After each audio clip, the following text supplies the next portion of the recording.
समोसा, कचौड़ी, पकौड़ी सभी खाना भूल जाएंगे अगर आपने एक बार ये टेस्टी चटपटा गेहूं के आटे का नाश्ता घर में बना के खा लिया। तो इस नाश्ते को बनाना बहुत ही आसान है और इस नाश्ते की खास मज़ेदार बात यह है कि इसे हम सिर्फ 1 चम्मच ऑयल में बिना फ्राई किए बनाएंगे।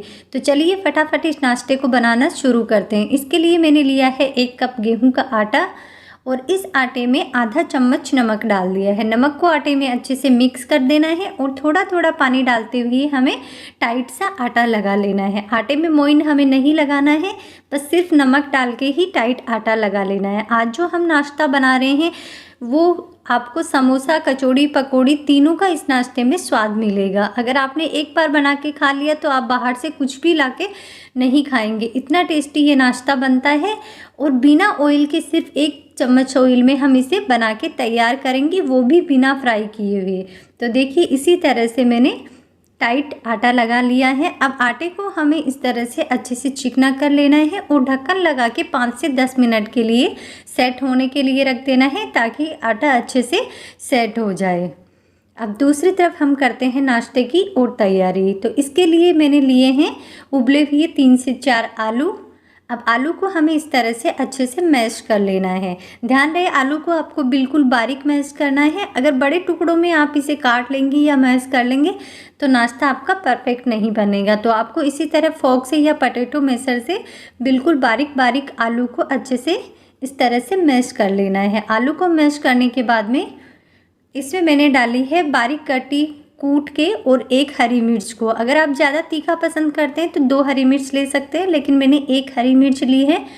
और 1 चम्मच के करीब कसूरी मेथी, आधा चम्मच के करीब गरम मसाला, आधा चम्मच साबुत जीरा, स्वाद अनुसार नमक आप अपने स्वाद अनुसार ले सकते हैं। हरी मिर्च डाल दी है इसलिए इसमें मैंने लाल मिर्च ऐड नहीं की है। अगर आप तीखा पसंद करते हैं तो लाल मिर्च भी ऐड कर सकते हैं। बच्चों के लिए बना रहे हैं तो लाल मिर्च को स्किप कर सकते हैं। अब इन सारी चीज़ों को आलू में अच्छे से इस तरह से मिक्स कर देनी है। देखिए इसी तरह से मिक्स करने के बाद में इसमें मैं 4 से 5 करी पत्ते और ऐड करूँगी। आप चाहे तो इसकी जगह हरा धनिया भी ऐड कर सकते हैं, बिल्कुल बारीक बारीक काट के। अब देखिए इसी तरह से मसाले को हमने अच्छे से मिक्स कर दिया है। इसको रख देते हैं साइड में और दूसरी तरफ देखिए आटा भी अच्छे से सेट हो गया है। अब आटे को इस तरह से अच्छे से मसल के हमें चिकना कर लेना है और चिकना करने के बाद में आटे की इस तरह से छोटी छोटी लोइयाँ बनानी है। बिल्कुल हम छोटी पूड़ी बनाते हैं उससे हमें थोड़ी सी छोटी लोई बना लेनी है। इसी तरह से मैंने सारी लोइयाँ एक साथ बना के रख ली है सेम साइज की। अब इन लोइयों से हमें बिल्कुल पतली पतली सी जितनी हम नॉर्मल पूरी बनाते हैं उसी तरह से इनकी सारी पूरियाँ बेल लेनी है। देखिए ज़्यादा मोटी नहीं रखनी है, पूरियों को आपको इस तरह से पतला ही बनाना है। इसी तरह से दूसरी पूरी को भी हम बना लेते हैं। सारी पूरियाँ इसी तरह बना के रख लेनी है। अब जो हमने आलू का मसाला बनाया है वो इस पूरी में इस तरह से हमें भर देना है।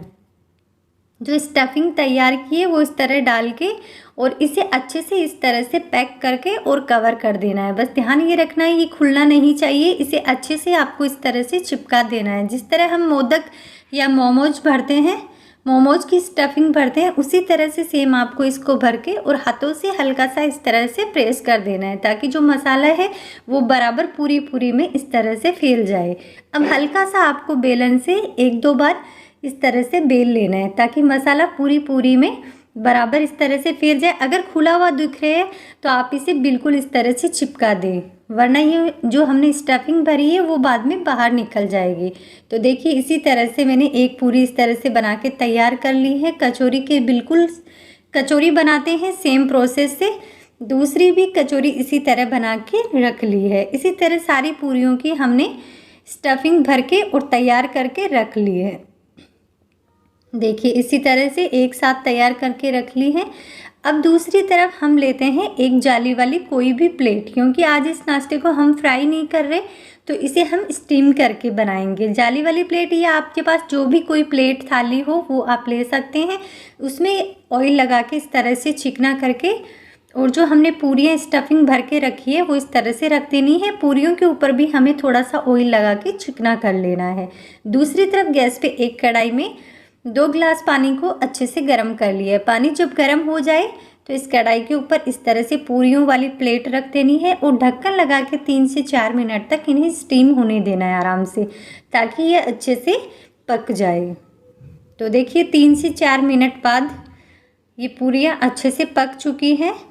अब इनके पकने का कैसे पता चलता है, जो हमने स्टफिंग भरी है वो देखिए इस तरह से बाहर दिखने लग जाती है, ये ट्रांसपेरेंट हो जाती है, इसका मतलब ये अच्छे से पक चुकी है। प्लेट को निकाल लेते हैं बाहर ठंडा होने के लिए। अब इनको बिल्कुल ठंडा होने देना है, उसके बाद ही आपको इन्हें अच्छे से पकाना है। अब दूसरी तरफ गैस पे मैंने रख दिया एक पैन और पैन में 1 चम्मच ऑयल डाल दिया है। जैसा कि मैंने आपको बताया गया, बिना फ्राई किए सिर्फ 1 चम्मच ऑयल में बनाएंगे, तो पैन में ऑयल डाल के और इस तरह से पूरे पैन में हमें ऑयल को फैला देना है। अब गैस की फ्लेम को कर देना है मीडियम, और जो पूरियाँ हैं वो एक साथ आराम से इस पैन में आ सके उतनी ही आप इसमें रखें। तो मैंने 3 पूरी रखी है, क्योंकि पैन छोटा है तो इसमें 3 ही होगी। अब medium low to medium flame पे धीरे धीरे आराम से इन्हें एक तरफ से पकने देना है। अब दूसरी तरफ गैस पे मैंने रख दिया है तवा, और तवे पे भी 1 चम्मच ऑयल डाल दिया है और इस तरह चिकना करके अब जो बची हुई पूरियाँ हैं वो हमें इस तरह से तवे पे मैंने रख दी है। आप तवे पे या पैन में किसी में भी इन्हें बना सकते हैं, इसीलिए मैंने पैन में भी रख दी है और तवे पे भी, ताकि आपको कन्फ्यूजन ना हो। अब जब एक साइड से सिक जाए हल्की सी, तो इस तरह से इन्हें पलट देना है। पैन वाली हमने पहले रखी थी, तो देखिए एक तरफ से लगभग ये पक चुकी है, तो दूसरी तरफ से इन्हें पलट दिया है। इसी तरह से उलट पलट के दोनों साइड से इन्हें लो टू मीडियम फ्लेम पे धीरे धीरे आराम से पकने देना है। वैसे तो ये पक चुकी है क्योंकि हमने इन्हें पहले स्टीम करके रखा है, लेकिन इस तरह से आप पराठे के जैसे इन्हें और पका लेंगे तो ये और भी टेस्टी हो जाएगा। देखिए बिल्कुल कचौरी की तरह ये कैसे फूल रही है, और खाने में तो इतनी टेस्टी लगती है कि आप कचौरी समोसा सभी खाना भूल जाएंगे। देखिए किस तरह से फूल के ये बिल्कुल कचौरी की जैसे हो गई है। इसी तरह से हमें सारी पूरियों को उलट पलट के आराम से धीरे धीरे इन्हें अच्छे से पकने देना है दोनों साइड से। देखिए किस तरह से ये फूली है, इसी तरह से सारी पूरियों को हमें सेक लेना है। तब तक फ्रेंड्स, आप हमारे चैनल पे नए हैं तो चैनल को सब्सक्राइब जरूर करें और बेल आइकन को जरूर दबाएं, ताकि जब भी कोई नया वीडियो आए तो नोटिफिकेशन आपको मिलती रहे। तो देखिए सारी पूरियों को हमने अच्छे से पका लिया है। तैयार है हमारे ये गेहूं के आटे का बहुत ही टेस्टी, चटपटा और हेल्दी नाश्ता, क्योंकि इसको हमने बिना फ्राई किए हुए बनाया है। और अंदर की स्टफिंग देखिए बिल्कुल सेम कचौरी के जैसे है। तो आपको जब भी कचौरी समोसा कुछ खाने का मन करे तो आप 1 कटोरी गेहूं के आटे से तुरंत झटपट ये नाश्ता बना के सबको खिला सकते हैं और बच्चों के टिफ़िन में भी दे सकते हैं। बच्चे भी बड़े खुश होकर नाश्ता खाएंगे। तो आप इस नाश्ते को एक बार ज़रूर ट्राई करना, और मेरी ये रेसिपी आपको कैसी लगी कमेंट करके ज़रूर बताना। वीडियो अच्छा लगा हो तो वीडियो को लाइक और चैनल को सब्सक्राइब करना ना भूलें। मिलते हैं नई रेसिपी के साथ, तब तक के लिए बाय बाय फ्रेंड्स।